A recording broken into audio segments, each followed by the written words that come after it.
You're now watching the creepiest show on the internet, Wilderness Whispers.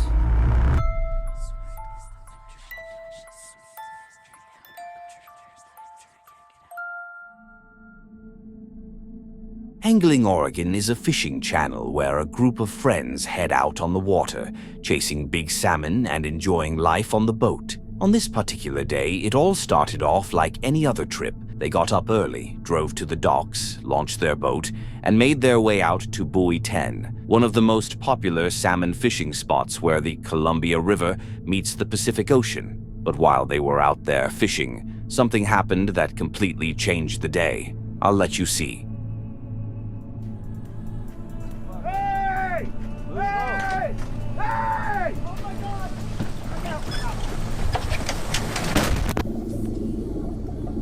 Hey! Hey! Hey! Oh my God! That was an absolutely brutal crash, just 1 second difference, and it could have cost someone their life. The boat was completely totaled, and while a few of them did end up with injuries, luckily they weren't life-threatening, and everyone made a full recovery. Hey everyone, Chris here, Angling Oregon, Travis, Mitch. Just letting you know we're back out on the water. 6 o'clock in the morning. Hopefully we just got started, so hopefully it turns out to be a good day. I just wanted to let everybody know that I appreciate all the thoughts and the wishes and the just the constant, I don't want to say just support, just the support of everybody, and it's been awesome. I mean, the fishing community is pretty tight, and I appreciate that. I'm glad they're all safe. It was way too close. But the scary thing is, this kind of accident happens more often than people realize. Take Die Hard Fishing, for example, another fishing channel. He was out at sea with a friend, just doing what he loves, when out of nowhere they got hit by a boat. Oh, this is perfect. Just what I was looking for. This is about to be my bait.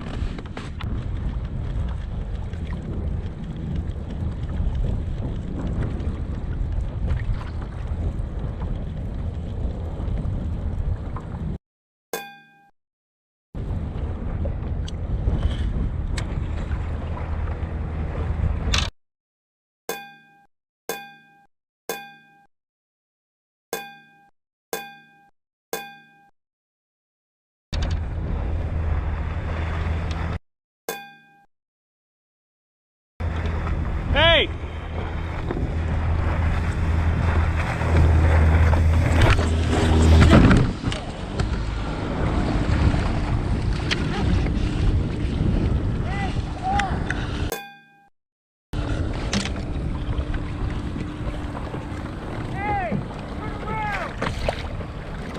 Jeez.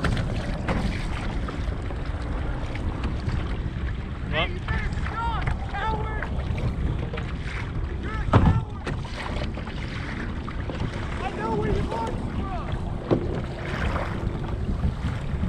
Oh, gotta get all our stuff now. We're getting mowed down by a boat.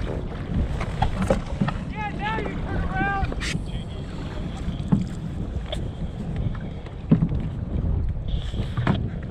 Oh, I was in the middle of changing up setups here. Gotta go find my coconut again.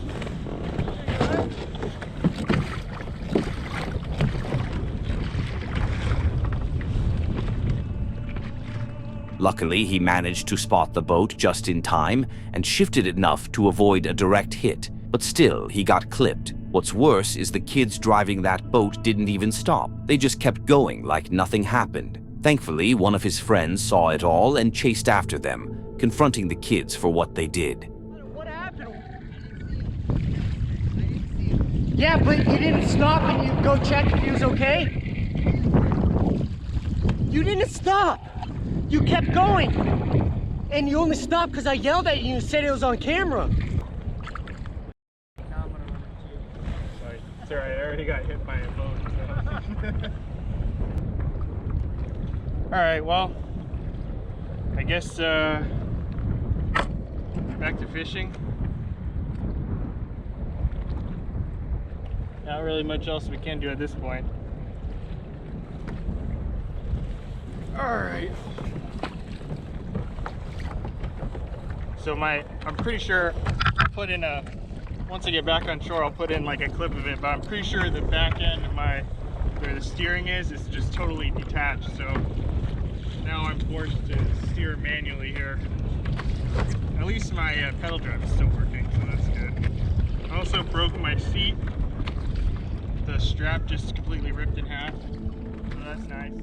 The bad news is his boat was wrecked, the steering system completely destroyed. The good news? He's alive, well, and honestly very lucky. That boat came straight for him, and if he hadn't noticed it at the last second, things could have ended way worse. I can't help but wonder, though, if the kids had actually hit him head-on, would they have run then too? Some people really shouldn't be allowed to drive a boat. It always blows my mind how boats manage to crash into each other in the middle of the open sea. You've got endless space, and somehow they still collide. It's like two planes meeting mid-air. And seriously, if you're gonna floor it on a boat, at least look ahead to see what's in front of you. Anyway, what do you think about this? And for those of you who fish, has something like this ever happened to you? I'd love to hear your stories. In 2009, a group of fishermen were out on the ocean fishing. Well, obviously, Sherlock. But this trip wasn't just about catching fish. They stumbled across something absolutely unbelievable. And the best part? They filmed the whole thing. I'll let you watch it first, and then we'll break it down together.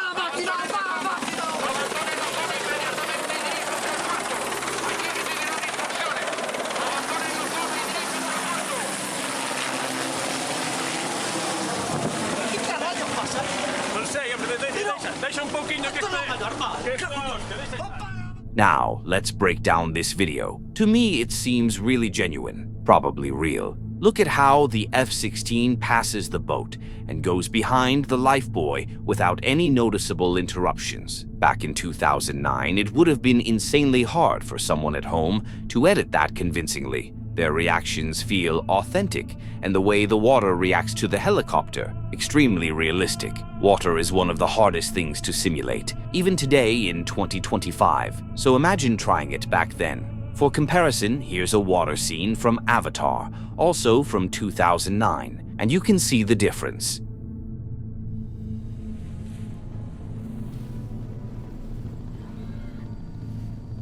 Now, Avatar was made with millions of dollars in professional studios by people who dedicate their lives to perfecting every frame. So, it's obvious how difficult it would have been to fake something like that at home. But this video, it really makes you stop and think, what if it's real and we just don't believe it? After all, in 2021, the US government released a report on unidentified aerial phenomena, confirming that pilots and military personnel had seen objects they couldn't explain. Some were advanced or unusual, and most remain unexplained. No proof links them to aliens, but here's my take. Aliens. Lawson Lindsay is a guy who posts only fishing videos, and he often goes to some of the most unreal places to fish. After watching one of his videos and seeing those breathtaking spots, you almost want to grab your gear and go. But then reality hits. You've got work, you live in the city, and well, it's just not happening. At least not right now. In this particular video, he's back at a stunning location, but this time something happens that makes his heart skip a beat. Welcome to nature, man. This is just unreal beautiful.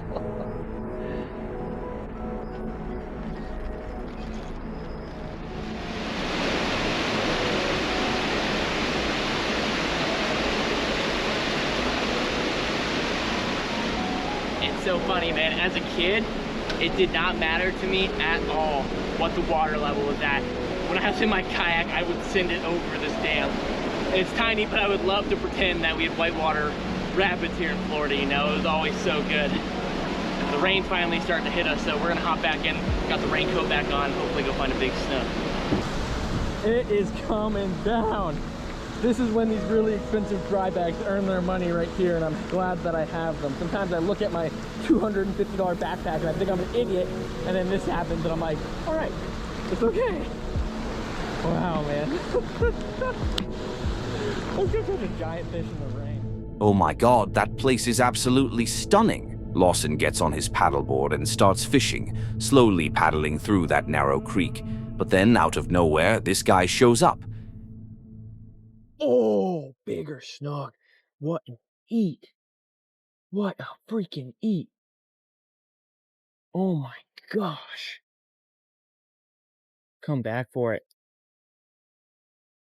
Absolutely tried to dumpster it. Oh my alligator, you scared the piss out of me. Get out of here. Oh. Ugh. Hey. Beat it, son. Holy crap. You are ready to fight. Get the frick out of here, dude. Oh, that scared the piss out of me. I'm so thankful that it's like a 7-footer and not an 11-footer. Bro, he is trying to square up. Hey! You don't give a rat's ass. I swear to God, if you bite my paddleboard, I'll be pissed. I don't want to turn my back on this thing. Get out of here, you rat. Jeez Louise. Oh, he's swimming right in front of me. Come on. I'm gonna try to cover some ground real quick. You went and hit underneath those branches. What What a moment. What a moment.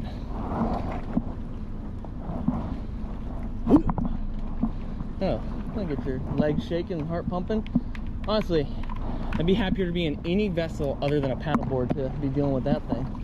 Really, it's probably like an 8-foot alligator. The only reason he was being so aggressive is because he felt cornered, because I came around that bend and maybe scared him a little bit. And, you know, he didn't have anywhere to go. He'd have to turn his back and climb up the bank.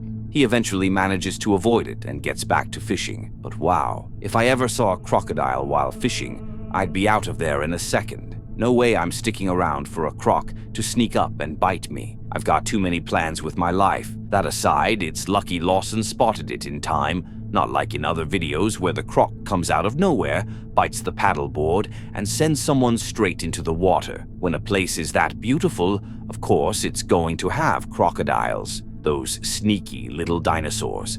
Look, if you enjoy videos like this, why not hit that subscribe button? Look at how many of us are here already. It'd be a shame not to get to 100,000, right? Go ahead, click it. It's free, and if you don't like what I post in the future, you can always change your mind. 618 Fishing is a channel that posts only fishing videos. Oh my God, Whispers, you got to stop this. It's literally in his name. Yeah, so he's usually fishing in weird places like storm drains, radioactive creeks, off cliffs, and catching big fish. But this time, he was on a small pond in his neighborhood. Now, his neighbors were probably testing weapons because for about an hour since he was there, he kept hearing gunshots, but he didn't mind them too much until this happened.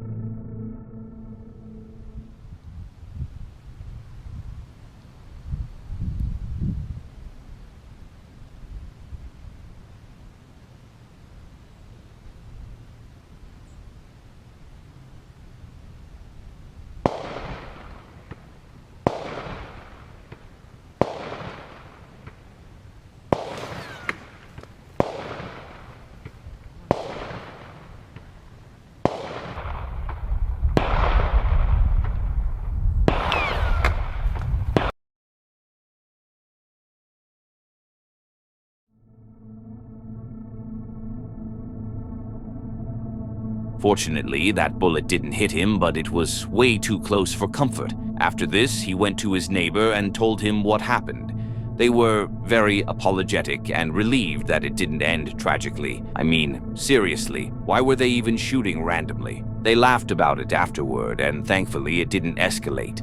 But this is a perfect example of how quickly life can change. One moment you're fishing, and the next, you could be lying there with a bullet in you.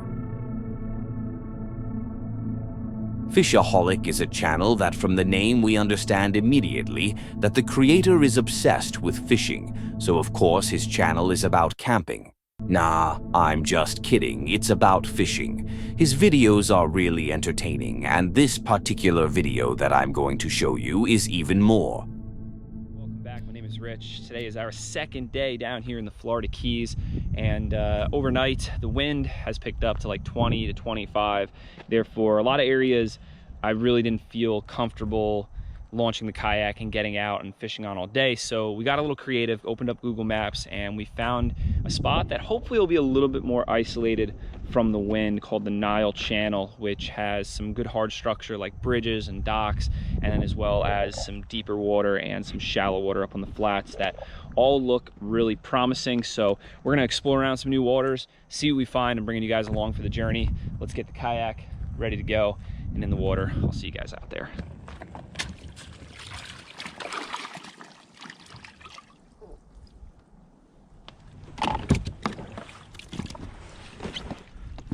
All right, let's get after it.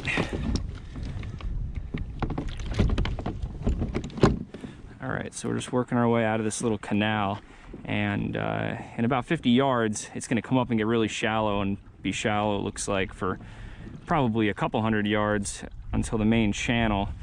So we're gonna try and go over that little shallow spot, get to the main channel, and troll around this rapala. After a bit of kayaking and catching the occasional fish, he paddled close to a bridge, and that's when he hooked a big one. Take a look.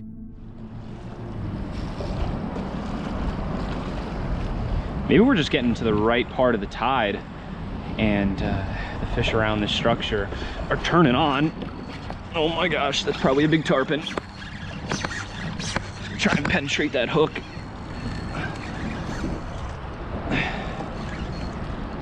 Oh, maybe it was a grouper. Now it feels like he's in the bottom or something.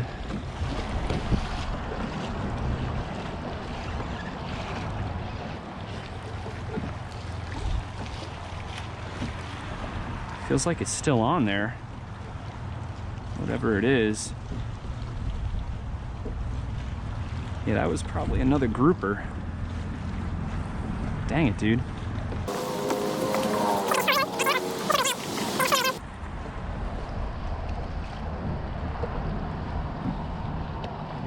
If you got here, comment the word octopus.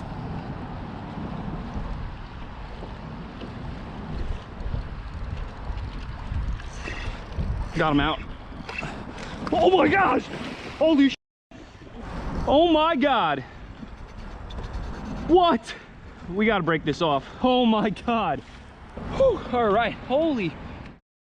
Excuse my French. That was just insane.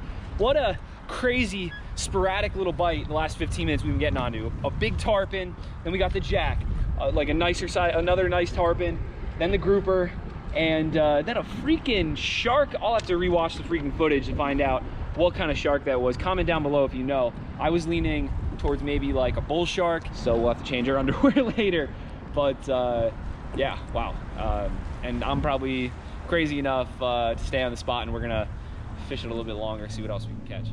Well, he had no choice but to cut that line. There was no way he was getting a shark onto that kayak. That was intense, and the way it nearly capsized him made it even scarier. The sheer force that fish had was insane. I swear, when I go fishing, I spend hours by the water and only manage to catch the tiniest little guy. And here he is, hauling in a shark like it's nothing. Good thing I wasn't there that day, or all the fish might have gone on vacation. Juz is an avid angler who often shares his fishing adventures on his channel, showing off his biggest catches and dropping the best tips along the way. This time, though, he encountered something a bit unexpected. He was fishing on a river and everything was going according to plan, until it wasn't. All right, fellas, we've made it to the Yarra River. We're down here, we've got a couple baits in. I've got a head on the spin rod, and on the baitcaster I have just a chunk of the body. they're both sent pretty far down. One's just on that side and the other one's all the way down. So it'll be interesting to see if we can get a bite, and if we can, remember to hit that like button, subscribe to my channel, and let's get a few of these fish to bite, hopefully.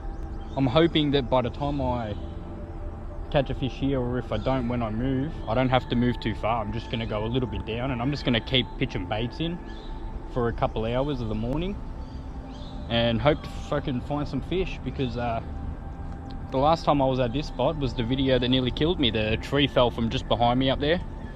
It was that tree there. So let's hope that don't happen again and we actually catch some fish, eh? Yee. From what you've heard, this place seems like it doesn't really like him.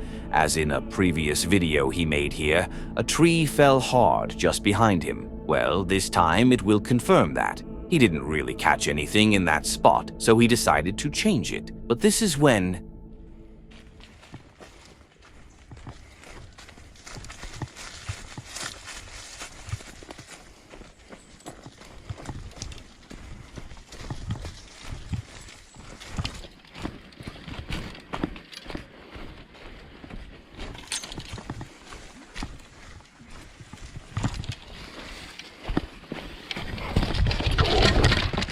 Nice. Where did he go? He's gone, man. There he is.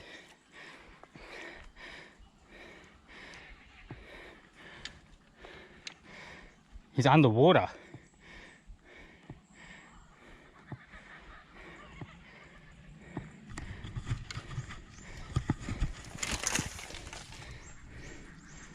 There he is. Tiger. I could hear him coming down the hill. I just couldn't get away because I was sliding down the hill.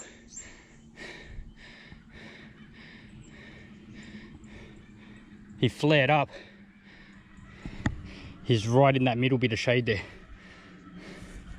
He was sitting right where my rods are, and I slipped on the grass and I almost fell on top of him because I couldn't stop.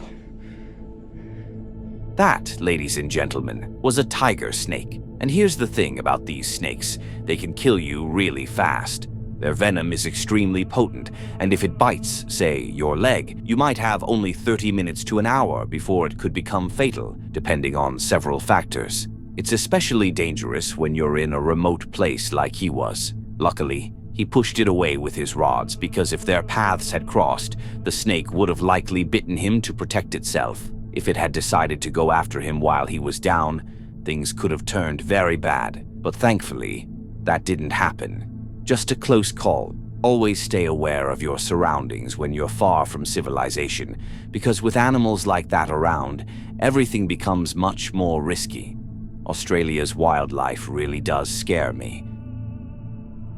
That's it for today. If you enjoy these kinds of videos, don't forget to subscribe and hit the bell icon to be notified when we post. Also, leave a comment below sharing your favorite encounter. And if you have a story of your own that you'd like to have shared, send it to the email in the description. Don't forget to click on one of the videos on the screen to see more.